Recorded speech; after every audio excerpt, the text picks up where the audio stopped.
dimanapun anda berada. Uhayyikum bi tahiyatil Islam wa hiya tahiyatu ahlil jannah. Assalamualaikum warahmatullahi wabarakatuh. Amsayna ala fitratul Islam. A'udzu bi kalimatillahi tammatin min syarri ma khalaq. Subhanallah wa bihamdihi 'adada khalqihi wa rida nafsihi wa zinata 'arsyihi wa midada kalimatihi. Alhamdulillah, kembali kita memuji Allah Subhanahu wa taala di sore hari menjelang waktu berbuka ini. Allah Subhanahu wa taala masih mengizinkan kita untuk kembali bersua, mentadabburi dari setiap firman dan ayat yang Allah Subhanahu wa taala turunkan di dalam Al-Qur'an. Terkhusus kita masih pada pembahasan tadabbur surah Yusuf, sebuah surat yang begitu agung yang mengandung banyak pelajaran dan ibrah bagi mereka yang hendak mengambil sebuah pelajaran. Di pertemuan kita yang sebelumnya, di dua pertemuan, kita telah menjelaskan beberapa ayat yang kemudian ketika kemudian kita tadabburi, dia memberikan pelajaran, dia memberikan hikmah yang begitu besar bagi kita sekalian. Sebagaimana yang kita ketahui, Nabi Yusuf adalah seorang nabi yang mulia, putra dari nabi yang mulia dan keturunan dari seorang nabi yang mulia, Yusuf ibn Yaqub ibn Ibrahim alaihi salatu wassalam. Nah, kisah yang kemudian begitu sangat luar biasa di dalam Al-Quran. Nah, dari kisah penderitaan yang sangat luar biasa yang kemudian berujung kepada pemuliaan dari Allah Subhanahu wa taala, kisah seorang nabi yang kemudian digoda dengan sangat hebatnya dari seorang wanita yang begitu cantik lagi hartawan. Maka di sore hari ini kita akan mencoba menelisik dari kisah yang sangat luar biasa lagi yang Allah Subhanahu wa taala sebutkan pada ayat-ayat ketika Allah Subhanahu wa taala memberikan kelembutan yang Allah Subhanahu wa taala ingin tunjukkan kepada ayat yang kemudian akan kita kaji pada sore hari ini. Nah, sebagaimana yang kita ketahui para pemirsa sekalian, bahwasanya saudara-saudara Nabiullah Yusuf alaihi salatu wassalam telah berkonspirasi untuk melakukan sebuah kejahatan yang begitu besar kepada saudaranya Yusuf. Nah, mereka telah berkonspirasi pula untuk kemudian memisahkan antara seorang anak dari orang tuanya. Mereka melakukan sebuah tindak kejahatan yang mungkin terkadang di luar akal sehat manusia. Perkara ini dilakukan oleh saudara kita sendiri. Tetapi itulah pelajaran yang Allah Subhanahu wa taala inginkan kita petik di dalamnya dari surat Yusuf yang mulia ini. Ketika kekeringan melanda keluarga atau bahkan manusia di zaman Nabi Yaqub alaihi salatu wassalam, dan kita ketahui Nabiullah Yusuf alaihi salatu wassalam telah diangkat di kota Mesir menjadi seorang bendaharawan yang sangat luar biasa, pengaturannya sangat diakui oleh raja pada saat itu.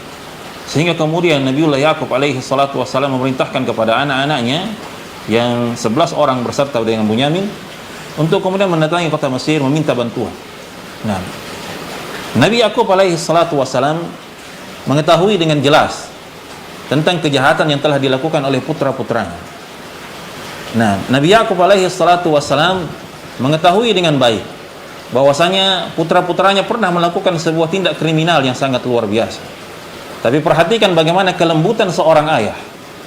Nah, kelembutan orang tua dari setiap kesalahan yang pernah dilakukan oleh anak-anaknya. Dan itulah kelembutan yang Allah Subhanahu wa taala titipkan pada setiap orang tua. Nabiullah Yaqub alaihi salatu wassalam berpesan kepada putra-putranya sebagaimana Allah Subhanahu wa taala mengabadikan di dalam Al-Qur'an, wa qala ya baniya la tadkhulu min babi wahid wa dkhulu min abwabin mutafarriqah. Nah, karena Nabi Yaqub khawatir akan ada bahaya yang kemudian menimpa anak-anaknya ketika mereka masuk ke kota Mesir dari satu pintu. Maka Nabi Yaqub alaihi salatu wassalam memberikan pesan kepada putra-putranya untuk kemudian berpenjuru memasuki kota Mesir dengan berbagai macam pintu. Nah, supaya kalau kemudian mereka ditimpa oleh sebuah kemudaratan dan bahaya, semua anak-anaknya tidak kemudian ditimpa dengan kemudaratan dan bahaya yang sama. Perhatikan wahai ma'asyiral muslimin, perhatikan wahai pemirsa yang dimuliakan oleh Allah Subhanahu wa taala, kelembutan seorang ayah yang telah mengetahui bagaimana kesalahan yang telah dilakukan oleh putra-putranya. Allah tunjukkan itu di dalam surat Yusuf. Nah, hanya terkadang Kita susah untuk kemudian mentadaburi ayat yang mulia ini dan melangkah lebih dalam lagi. Nah, kalaulah saja seorang ayah yang telah mengetahui kesalahan yang dilakukan oleh putra-putranya tetap memanggilnya dengan lembut, dengan panggilan kesayangan, dengan kekhawatiran yang kemudian hampir menimpa putra-putranya, maka pernahkah kemudian kita merenungkan bagaimana kasih sayang Allah Subhanahu wa taala? Pernahkah kemudian kita merenungkan bagaimana kelembutan Allah Subhanahu wa taala terhadap diri kita? Dan di antara kasih sayang yang Allah Subhanahu wa taala tunjukkan kepada hambanya, Allah Subhanahu wa taala memberikan kesempatan bagi kita semua untuk kemudian berjumpa dengan bulan Ramadan. Nah, perhatikan sebuah ayat yang sangat mulia yang menunjukkan bagaimana kelembutan dan kasih sayang Allah Subhanahu wa taala ketika Allah Subhanahu wa taala berfirman di dalam surat Az-Zumar ayat yang ke-53. Allah Subhanahu wa taala berfirman, "Qul ya ibadiyalladzina asrafu ala anfusihim la taqnatu min rahmatillah innallaha yaghfiru dzunuba jami'a." Allahu akbar. Ketika Anda merenungkan bagaimana kelembutan yang Allah Subhanahu wa taala titipkan kepada para orang tua yang dengan kesalahan-kesalahan yang dilakukan oleh putra-putrinya mereka tetap menyayanginya, maka Anda akan melihat bagaimana kasih sayang Allah Subhanahu wa taala, kelembutan Allah Subhanahu wa taala pada ayat yang mulia ini. Qul ya ibadiyalladzina asrafu ala anfusihim. Allah Subhanahu wa taala memanggil hamba-hambanya yang telah kemudian terjatuh kepada kubangan dosa dan kemaksiatan, yang telah terjerumus di dalam dosa dan pelanggaran, dipanggil dengan panggilan hamba. Tidak ada panggilan yang lebih indah, ma'asyiral muslimin. Tidak ada panggilan yang lebih lembut, wahai hamba-hamba Allah Subhanahu wa taala, ketika Allah memanggil Anda dan menyentuh hati Anda dengan panggilan hamba. Karena dia adalah maqam dan kedudukan yang tertinggi yang Allah Subhanahu wa taala berikan kepada setiap manusia. Maka siapa yang kemudian menginginkan kemuliaan di sisi Allah Subhanahu wa taala, hendaknya mereka menyadari bahwasanya mereka adalah hamba Allah Subhanahu wa taala sebelum mereka menyadari dari hamba Allah. Itulah sebuah profesi yang sangat luar biasa yang akan kemudian menaikkan derajat dan kemuliaan Anda di sisi Allah Subhanahu wa taala. Tapi perhatikan, di ampuni dari setiap dosa bagi mereka yang mau mengetuk pintu tobat, yang mau mengetuk pintu langit, berserah diri dan kembali kepada Allah Subhanahu wa taala. Semoga dari tadabbur ayat yang mulia ini mampu memberikan sebuah motivasi yang begitu besar kepada diri kita sekalian dan menyadarkan diri kita bahwasanya hakikat diri kita adalah seorang hamba dari hamba-hamba Allah Subhanahu wa taala. Maka barang siapa yang menginginkan kemuliaan, maka hendaknya dia mengejar kemuliaan itu dengan betul-betul merealisasikan hakikat penghambaannya di sisi Allah Subhanahu wa taala. Demikian yang bisa saya sampaikan pada kajian sore hari ini. Semoga bisa diambil sebagai ibrah dan pelajaran, terutama bagi pembicara itu sendiri. Sebelum kepada pemirsa sekalian, saya kembalikan kepada saudara moderator. Baik. Barakallahu fikum wa jazakallahu khairan. Kita ucapkan kepada guru kita atas wejangan kajian yang telah diberikan di kesempatan sore hari yang berbahagia ini. Masya Allah, sungguh menyentuh hati kita sekalian. Betapa besar kasih sayang Allah kepada hambanya, betapa besar rasa cinta Allah kepada hambanya. Maka sudah sebaiknya atau seyogianya kita sebagai hamba Allah, kita menunjukkan rasa cinta kita juga kepada Allah Subhanahu wa taala dengan memperbaiki kualitas ibadah kita, kualitas ketakwaan kita, dan kualitas keimanan kita kepada Allah Subhanahu wa taala. Semoga Allah senantiasa memudahkan jalan kita untuk selalu bermuhasabah diri, memperbaiki diri kita, memperbaiki semua kesalahan-kesalahan yang mungkin masih melekat pada diri kita sekalian. Dan ikhwatal iman, sobat mu'ad dimanapun Anda berada, alhamdulillah di hari ini kita sudah memasuki hari ke-23 Ramadan.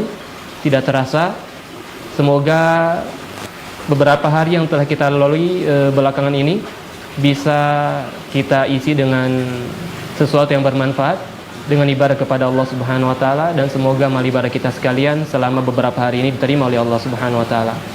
Dan untuk selanjutnya kita juga akan meminta nasihat-nasihat, motivasi-motivasi kepada guru kita tentang apa saja yang tentunya perlu kita lakukan, apa saja yang perlu kita pikirkan untuk menjalani beberapa hari terakhir kita di bulan suci Ramadan ini.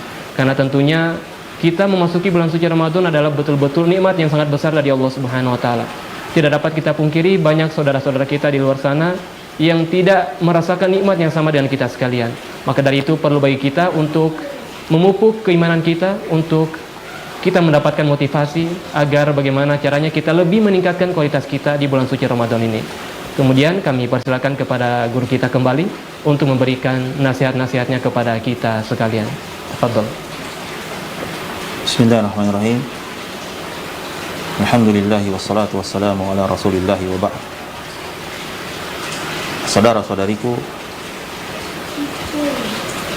nasihat ini lebih teruntuk kepada diri pribadi sebelum kemudian kepada saudara-saudariku sekalian yang saya cintai karena Allah Subhanahu wa taala. Bulan Ramadan telah bersiap berangkat untuk meninggalkan kita. Tidak ada yang tersisa kecuali saat-saat yang singkat. Barang siapa yang telah melakukan ketaatan selama ini, maka hendaknya dia menyempurnakannya. Siapa yang sebaliknya, maka hendaknya dia memperbaikinya di waktu yang masih tersisa. Karena Nabi SAW bersabda, innamal a'malu bil khawatim. Sesungguhnya amalan itu dilihat dan dinilai di penghujung akhirnya. Maka manfaatkanlah hari-hari yang masih tersisa. Mari kerahkan seluruh tenaga dan upaya untuk meraih malam yang begitu mulia, malam Lailatul Qadar, malam-malam yang masih tersisa. Titipkanlah amalan saleh yang dapat menemani kita nanti di alam kubur kita, dan akan menjadi saksi dan memberikan kesaksian kepada kita nantinya di hadapan Al-Malikul Alam, sang penguasa hari pembalasan. Dan lepaskanlah Ramadan tahun ini dengan salam yang terbaik dan terindah. Jangan sampai kita menjadi orang-orang yang celaka dan merugi, sebagaimana yang disabdakan oleh baginda Muhammad sallallahu alaihi wasallam, ragima anfu rajulin dakhala alaihi syahru ramadhana thumma salakh falam yughfar lahu. Celaka bagi seorang hamba yang kemudian mendapati bulan Ramadan, kemudian bulan Ramadan itu berlalu darinya dan dosa-dosanya tidak diampuni oleh Allahu Ar-Rahman. Renungkanlah wahai saudara-saudariku sabda yang mulia ini. Ternyata di sana ada hamba-hamba Allah Subhanahu wa taala yang diberikan kesempatan berjumpa dengan bulan Ramadan, dan mereka tidak memanfaatkan bulan Ramadan itu untuk meraih pengampunan dari Ar-Rahman. Sungguh sebuah kerugian yang begitu besar. Sungguh sebuah kehinaan ketika kemuliaan bulan Ramadan hari ini, ketika keberkahan bulan Ramadan yang Allah Subhanahu wa taala berikan kepada kita, tidak kita manfaatkan dengan baik untuk semakin meningkatkan dan memperbaiki kualitas diri kita di hadapan Allah Subhanahu wa taala. Allah Subhanahu wa taala mengabadikan di dalam Al-Qur'an sebuah bentuk penyesalan seorang hamba nanti pada hari kiamat. Ketika Allah Subhanahu wa taala berfirman, ya hasrata ala ma farrattu fi jambillah. Aduhai betapa besar penyesalanku dan kelalaianku yang saya lakukan tidak memenuhi yang menjadi hak Allah Subhanahu wa taala berupa ketaatan. Maka saudara-saudariku, ketika Anda melihat dan merenungi dari setiap sabda Nabi sallallahu alaihi wasallam yang berhubungan dengan bulan Ramadan, Anda akan mendapatkan bahwasanya setiap aktivitas ibadah yang Anda lakukan dihubungkan dan diganjar oleh Allah Subhanahu wa taala dengan pengampunan. Nabi sallallahu alaihi wasallam bersabda, "Man shama Ramadhana imanan wa ihtisaban, ghufira lahu ma taqaddama min dhanbi. Wa man qama Ramadhana imanan wa ihtisaban, ghufira lahu ma taqaddama min dhanbi. Wa man qama lailatul qadri imanan wa ihtisaban, ghufira lahu ma taqaddama min dhanbi." Kata Nabi sallallahu alaihi wasallam, ibadah puasa, qiyam Ramadan, dan usaha kita menghidupkan mencari malam Lailatul Qadar dengan keimanan dan hanya mengharap pahala dari Allah Subhanahu wa taala, seluruhnya diganjar dengan ampunan dosa dari Allah Subhanahu wa taala Ar-Rahman.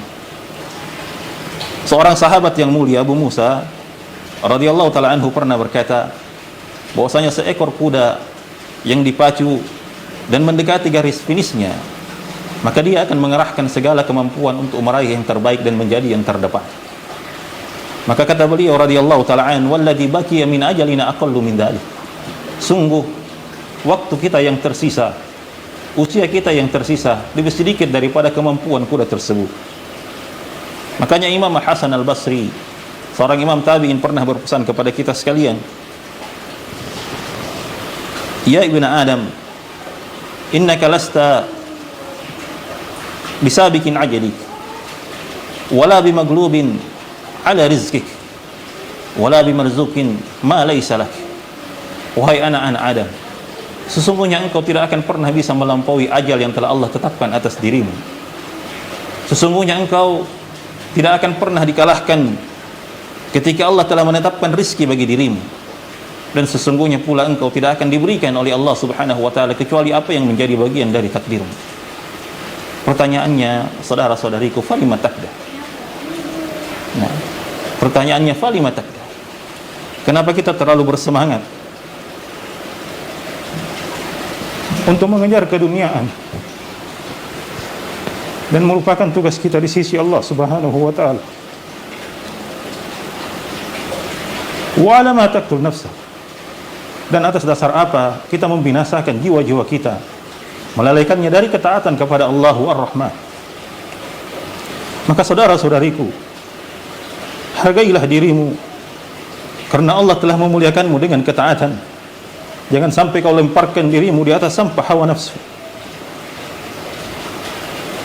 Imam Ibnul Jauzi rahimahullah ta'ala pernah mengatakan, maka kurangilah waktu istirahatmu, sing-singkan dengan bajumu, nyalakan pelita malammu, lelahkan dirimu di dalam amalan-amalan saleh, kumpulkan sebanyak-banyaknya bekal untuk akhiratmu. Saudara-saudariku, tahukah anda pada hari kiamat ada sehari yang seperti 50.000 tahun? Kepanikan akan menjadi sebuah pemandangan di padang mahsyar. Beratnya hisab dan pertanggungjawaban merupakan sesuatu yang akan menanti dari setiap diri-diri kita. Maka betapa celakanya ketika diri ini tidak bisa mengambil pelajaran. Ketika jiwa-jiwa anda merasa lelah dan letih di atas ketaatan, maka katakan dan bisikkan kepada jiwamu, wahai jiwa, sesungguhnya tempat peristirahatanmu sedang aku persiapkan. Semoga keletihan yang anda lakukan di salat-salat malam anda, lapar dan dahaga di saat berpuasa, kesabaran di atas ujian dan ketaatan akan menjadi sebuah senyuman di hari yang banyak manusia berada dalam kesedihan, raungan dan kepilauan. Saudara-saudariku, kita lahir di atas kehidupan dunia ini, dan kita pun akan meninggalkannya tanpa sesuatu apapun. Seluruh dari kita semuanya akan setara dalam sebidang lahat. Hisab akan menanti di ambang dua jalan, surga ataukah neraka, kebahagiaan ataukah sengsara yang abadi. Maka pilihlah untuk dirimu sendiri. Allah subhanahu wa ta'ala ingatkan kita di dalam Al-Quran sembari bertanya kepada diri-diri kita, fa aina tadhhabun? Kemana kalian akan pergi? Kemana kalian akan memilih? In huwa illa dzikrul lil alamin. Sesungguhnya Al-Quran itu hanya peringatan bagi semesta alam. Liman syaa'a minkum ay yastaqim. Bagi mereka yang menghadapi dan menghendaki keistiqomahan di atas jalan Allah subhanahu wa ta'ala yang lurus. Saudara-saudariku, mungkin Ramadan kali ini akan menjadi Ramadan yang terakhir bagi siapapun. Mari kita berkompetisi untuk kemudian menorehkan lembaran-lembaran perpisahan yang indah dengan Ramadan kali ini. Ingatlah firman Allah subhanahu wa ta'ala di dalam Al-Quran, wattaqu yawman turja'una fihi ila Allah thumma tuwaffa kullu nafsin ma kasabat wa hum la yudlamun. Takutlah kalian di hari yang mana kalian semua akan dikembalikan kepada Allah subhanahu wa ta'ala, dan kalian akan diberikan ganjaran dari setiap amal perbuatan yang telah kalian lakukan, dan kalian tidak dizalimi sedikit pun, kata Allah subhanahu wa ta'ala. Kalian tidak dizalimi sedikit pun, kata Allah subhanahu wa ta'ala. Betapa bodohnya diri ini ketika sampai hari ini, saat ini, kemudian kita tidak menyadari betapa kita telah sering menzalimi diri kita. Kita menzalimi usia yang telah Allah Subhanahu wa taala berikan kepada kita. Kita lalai dari tugas dan tanggung jawab kita di sisi Allah Subhanahu wa taala. Kita melupakan kita adalah hamba dari Allah Subhanahu wa taala, yang mana setiap hamba pasti akan dimintai pertanggungjawaban. Maka saudara-saudariku, di waktu yang masih tersisa ini, Allah menginginkan kita untuk semakin menguatkan semangat di dalam beribadah kepada-Nya, untuk semakin mengencangkan ikat-ikat pinggang kita, untuk semakin menghidupkan malam-malam yang tersisa, dan untuk membangunkan seluruh keluarga kita sebagaimana ini dicontohkan oleh baginda Muhammad sallallahu alaihi wasallam. Kalaulah Anda bisa merenungi dengan baik, bukankah Nabiullah Muhammad sallallahu alaihi wasallam adalah hamba Allah Subhanahu wa taala yang telah diampuni dosanya yang lalu maupun yang akan datang?